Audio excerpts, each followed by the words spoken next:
Mark Plaisance, 1983 Bachelor of Arts in Communication Arts, and in 1982 I received an associate degree in general business.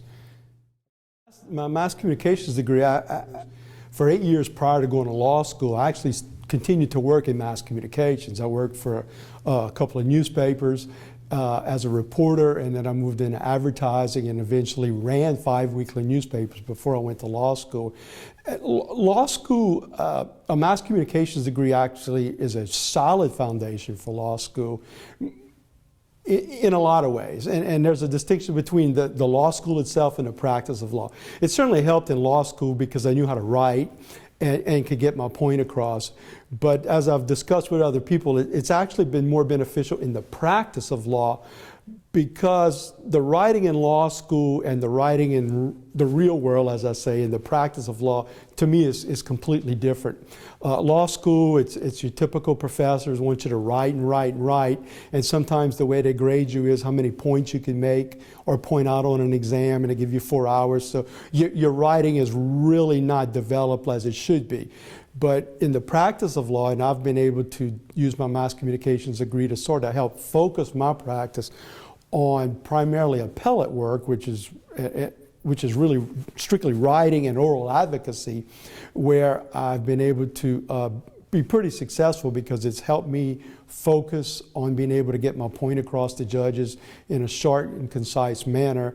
And then obviously the oral advocacy part from having participated in the television classes and in the radio classes. Every year, the United States Supreme Court entertains in excess of 7,000 applications. So judges, law clerks are reading it, and they only select between 65 and 70 a year. So what I feel good about is obviously it's the right issue at the right time, but it was more important to me that it was granted solely on the written product. It was a brief, it wasn't real long, but it was concise. So I was able to use, I think, the skills that I developed at Nichols in communication arts and, able to fine tune over the years to where I can write something, take a lot of information. That's what an appeal is. You're taking a lot of information. You're doing legal research, essentially digging up facts, backing it up with some law, and you're trying to create a package or a presentation to catch a judge's eye or judge's eyes and convince them, not only to catch their eyes and their attention, but then to convince them that your analysis is correct. The practical experience from reporting on an event that's occurring, a fire. You're interviewing people, you're watching firemen go in and out of the building, you're talking to people who perhaps got saved from the building. I mean, you can't beat that sort of practical experience. The importance of having Nichols in the community for me meant the ability to go to college, bottom line.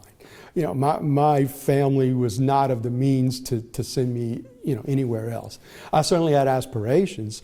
I certainly would have liked to go out of state. I had a couple of schools in mind.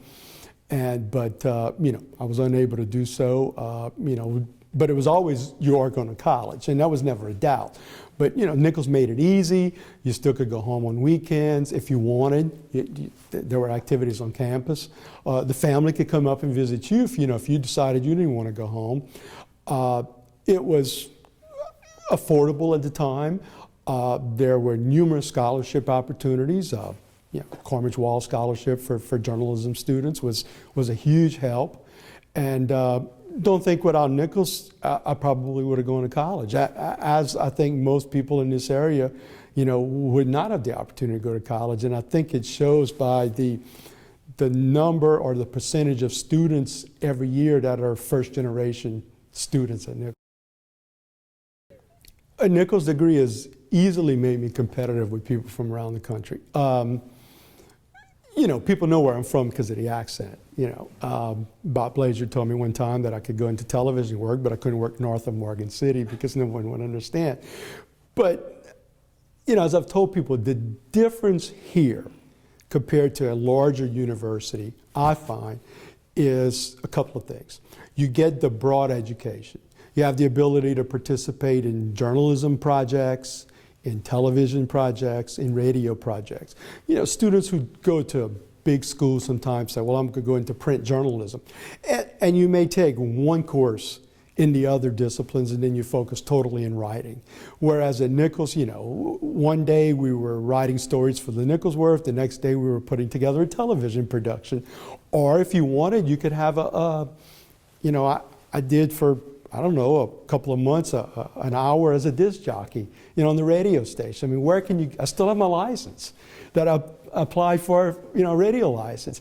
Very few places give you that sort of opportunity.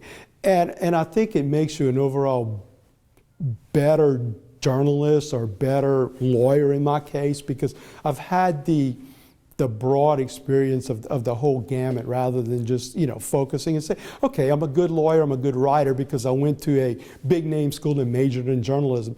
Well, a lot of what I do involves oral advocacy. It involves being able to get up in front of people and speak. So, you know, television classes help with that, radio classes help with that. And I think the whole experience itself, it, you know, makes up for the big name that people tend to associate with.